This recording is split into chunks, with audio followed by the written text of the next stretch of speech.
কুষ্টিয়া দৌলতপুর উপজেলায় উপজেলা যুবদলের সাবেক সাধারণ সম্পাদক মনিরুজ্জামান মুনতাজ সহ 4 জনের নামে হয়রানিমূলক মিথ্যা মামলার জামিন দিয়েছেন আদালত। বুধবার কুষ্টিয়া জেলা চিফ জুডিশিয়াল ম্যাজিস্ট্রেট আদালতে হাজির হলে বিচারক তাদের জামিন মঞ্জুর করেন। এ সময় মনিরুজ্জামান মুনতাজ বলেন, বাদী জহিরুল করিম বিশ্বাস আমাকে রাজনৈতিকভাবে হেয় প্রতিপন্ন করার লক্ষ্যে পুলিশকে মিথ্যা তথ্য দিয়ে আমি সহ তুষার, করিম, রকিবুল ইসলাম, ফুরকান আলীর নামে দৌলতপুর থানায় জিডি করেন, যা মিথ্যা ও ভিত্তিহীন।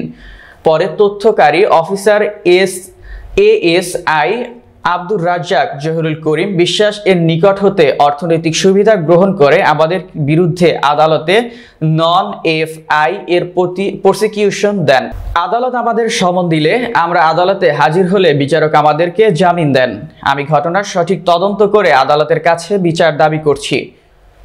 যিনি আমাদের বিরুদ্ধে অভিযোগ করেছেন তার আমি আপন ভাতিজা, আমার বড় ভাই, সেও তার ভাতিজা।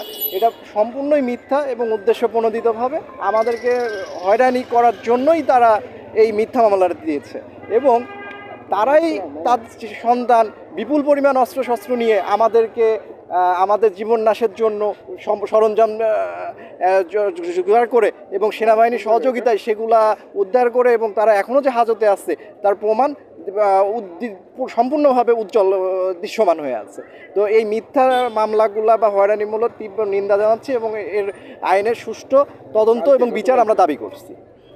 ইউনিয়নের সাবেক চেয়ারম্যান, জাসদ গণবাহিনীর সাবেক নেতা সন্ত্রাসী জহিরুল করিম বিশ্বাস আমাদের বিরুদ্ধে মিথ্যা, তাকে খুন করার হুমকি দিয়েছি এই অভিযোগে জিডি করে এএসআই রাজ্জাকের সহযোগিতায় মিথ্যা প্রসিকিউশন দিয়ে মামলা করেছেন।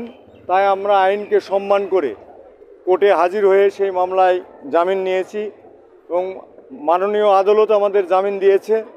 এবং এই জহিরুল করিম বিশ্বাসের যে সন্ত্রাসী রাজত্ব দৌলতপুর থানার পিয়ারপুর ইউনিয়নের গণমানুষ জানে।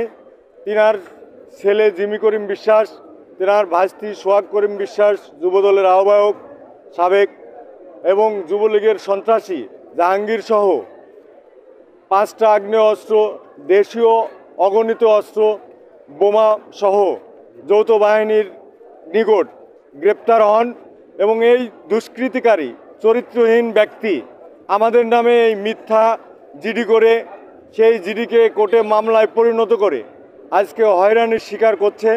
আমরা এর তীব্র নিন্দা এবং প্রতিবাদ জানাই এবং মাননীয় আদালতের কাছে আমরা আবেদন জানাই যে এই মামলাটির বিচারিক তদন্ত করে সঠিক তথ্য বের করে এই সন্ত্রাসীর উপযুক্ত বিচার করার জন্য।